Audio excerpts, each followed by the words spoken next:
There's nothing louder than a baby crying. After all, at such a young age, it's the only way to communicate. But when the baby from today's video stopped crying, his father went to scope out the situation. What he found was so shocking and frightening that he called an ambulance. Jared and Jillian were an ordinary married couple who had been married for several years. They had been together since high school and decided one day to get married. Their wedding was perfect and their life was just beginning. They moved into a new house and lived there in happiness and peace. When she told him that she was pregnant, he was on top of the world. It was the next logical step in their perfect life together. They attended all sorts of parenting courses to prepare themselves well. These courses were mainly aimed at mothers who were breastfeeding their babies and emphasized how important it was if parents wanted to have a happy and healthy baby. It would help them build rapport and strengthen the bond between mother and child. In the course, they were also told not to breastfeed if the woman has had breast augmentation surgery, cancer, or any other disease that could affect the baby. Breastfeeding was compulsory and formula was only given as prescribed by the doctor. Out of the blue, Jillian went into labor. She immediately arrived at the hospital and was admitted to the operating theater. Unfortunately, Jillian had to have an emergency cesarean section to deliver her baby, as there were some complications during labor and the doctors didn't want to risk the lives of mother and baby. Fortunately, everything worked out and the baby was born. While his mother was recovering, he was taken to a special ward for newborns. But he was soon returned to his mother so he could finally have his first meal. The baby clung to his mother's breast without much delay. He sucked on his mother's bosom between 15 and 45 minutes every few hours. The lactation consultant seemed pleased with the baby's drinking, but no one checked whether Jillian was producing proper milk. When specialists identified her problem, they set to work to find the cause. Jillian was quickly diagnosed with polycystic ovarian syndrome, or PCOS for short. This hormonal imbalance leads to restricted milk production. It can be a consequence of an emergency cesarean section. Nevertheless, experts advised Jillian to continue trying to breastfeed, but it was easier said than done. Although the baby suckled like a pro, he cried and wailed when he wasn't fed.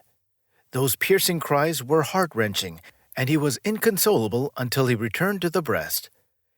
Jillian would start breastfeeding him to soothe him and put him to sleep. But after 24 hours of living and being in this world, Langdon had exactly 0 wet nappies. This was surprising, considering how long he'd been locked inside his mother. He drank his mother's milk for a total of 10 hours in the first 24 hours, and yet the baby lost weight. A newborn is expected to gain a lot of weight in the first few months, and above all, to grow. But Langdon's weight loss was a particular concern. Over the next few days, the problem worsened as the poor baby lost almost 10% of his body weight. Scientific literature shows that children who lose more than 7% of their birth weight have the highest risk of developing diseases such as excessive jaundice and hypertension, which can damage their brains and cause long-term developmental problems. But the most important thing is that babies need to eat as much food as possible to live and be healthy. It is the only way. All Langdon did was keep his mouth on Jillian's breast, screaming and crying and still losing weight. It was a stressful and traumatic time not only for the baby, but also for the family. However, the doctors seemed baffled and didn't know what to do, so they eventually discharged Langdon and Jillian from the hospital. They sent the family home without instructions, prescriptions, or nutritional advice. They still stuck to the theory that breastfeeding was the best. Jared and Jillian hoped that the crying would subside as they got into a routine. Of course, the baby wanted to be breastfed as often as possible, and the doctors recommended that Jillian breastfeed the baby standing up as frequently as possible.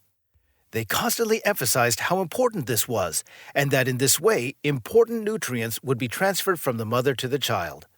When Jillian was pregnant, she constantly heard that the only correct way to feed the baby was standing up. Everyone she talked to believed that this was the only and best solution. As soon as they got home, the baby wanted to be breastfed again. He cried and screamed even louder than usual. So Jillian put him in the cot and breastfed him standing up for 45 minutes until he fell asleep.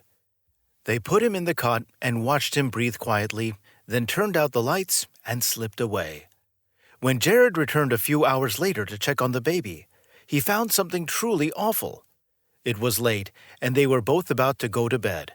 They went upstairs, brushed their teeth, put on their nightclothes, and went to bed. But before they fell asleep, Jared finally went into the nursery to look after his beautiful son. They enjoyed the peace and quiet as the baby slept. It was silent, maybe even too silent. Jared walked over to the cradle and looked inside.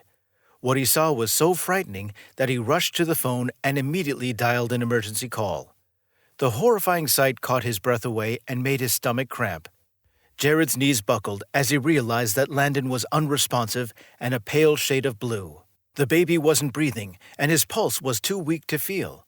Landon's panicked parents took him back to the hospital, where he was put on a ventilator and placed in intensive care. Doctors ran all sorts of tests and found that the newborn had brain damage due to a lack of oxygen. He was extremely dehydrated and malnourished.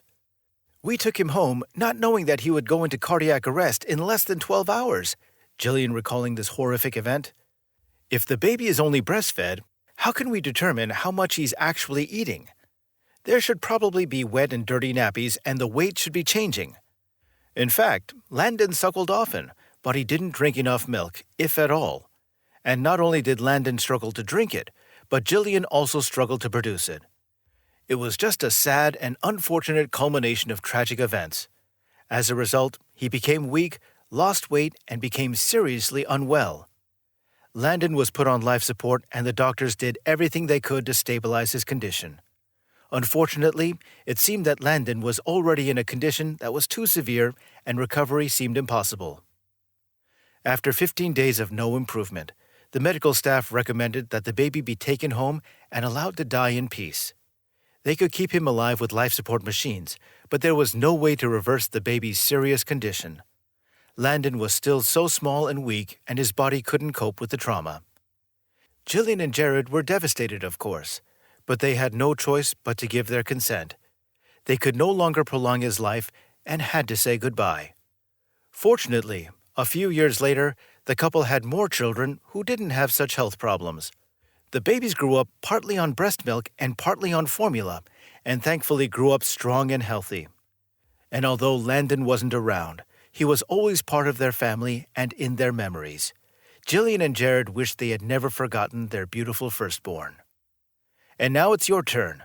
What do you think of this tragic and upsetting story? How would you react if you lost a child as they did? Would you blame the hospital, or would you treat it as a tragic accident?